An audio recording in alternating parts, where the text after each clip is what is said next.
membahas sebuah artikel ilmiah yang topiknya sudah pasti tidak asing lagi untuk kita semua. Apalagi kalau kamu ada di dunia pendidikan.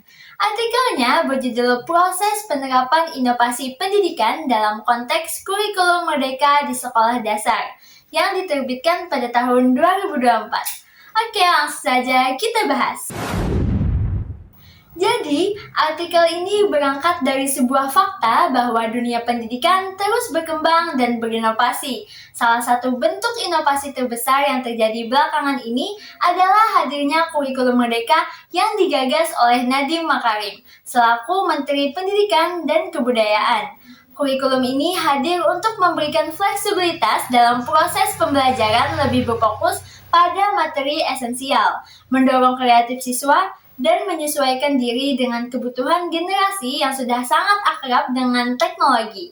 Tapi, pertanyaannya, apakah penerapan di lapangan semudah konsepnya?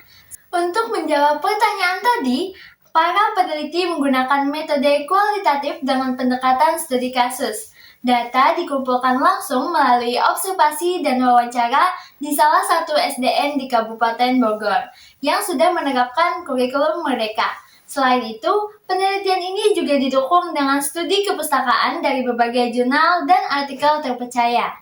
Dari hasil penelitian ini, ada dua temuan utama yang perlu kita perhatikan. Yang pertama yaitu dari hasil wawancara langsung dengan guru. Ternyata kurikulum merdeka menuntut guru untuk menjadi lebih interaktif, kreatif, inovatif, serta menguasai teknologi. Dan itu bukan hal yang mudah dilakukan sekaligus. Banyak guru yang merasa kewalahan dengan tuntutan perubahan ini. Meski begitu, menariknya sebagian guru tetap mengakui bahwa kurikulum merdeka lebih efektif dibandingkan kurikulum sebelumnya, karena memang lebih cocok dengan karakter generasi saat ini. Temuan kedua yaitu soal hambatan fasilitas. Penelitian ini mengidentifikasi 7 hambatan utama yang dihadapi sekolah dasar dalam menerapkan kurikulum merdeka, yaitu keterbatasan teknologi, ruang kelas yang sempit, minimnya bahan ajar yang variatif, kurangnya laboratorium, tidak adanya perangkat multimedia, terbatasnya perpustakaan, hingga infrastruktur komunikasi antara guru, siswa, dan orang tua yang belum memadai. Pada intinya, hambatan bukan hanya dari sisi manusianya, tapi juga dari sisi sarana dan prasarananya. Kelebihan artikel ini mengangkat topik yang sangat relevan dan aktual. Penggunaan data lapangan langsung dari hasil wawancara guru membuat temuannya terasa nyata dan kontekstual. Identifikasi 7 hambatan fasilitas juga cukup detail dan berguna bagi bahan evaluasi sekolah. Namun, ada beberapa kekurangan yang perlu dicatat. Pertama, terdapat beberapa kesalahan pengetikan dalam artikel yang mengurangi kualitas penulisan ilmiah. Kedua, struktur pembahasan kurang runtut, karena ada beberapa paragraf yang melompat dari topik utama. Ketiga, sampel penelitiannya hanya satu sekolah, sehingga generalisasi temuannya menjadi kurang kuat. Dan keempat, kesimpulannya terlalu singkat dan belum menjawab seluruh pertanyaan penelitian secara tuntas.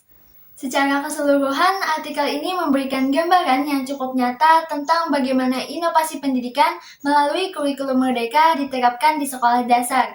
Penerapannya bukan proses yang mudah, melibatkan banyak elemen seperti kesiapan guru, fasilitas sekolah, dan dukungan kepemimpinan. Menurut saya, penelitian selanjutnya perlu memperluas cakupan lokasi dan menambahkan strategi yang nyata dalam mendampingi guru selama masa transisi kurikulum berlangsung.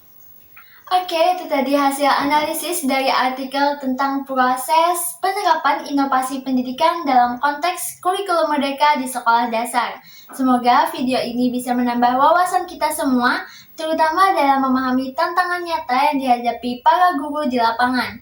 Terima kasih sudah menonton, sampai jumpa di video berikutnya. Dadah!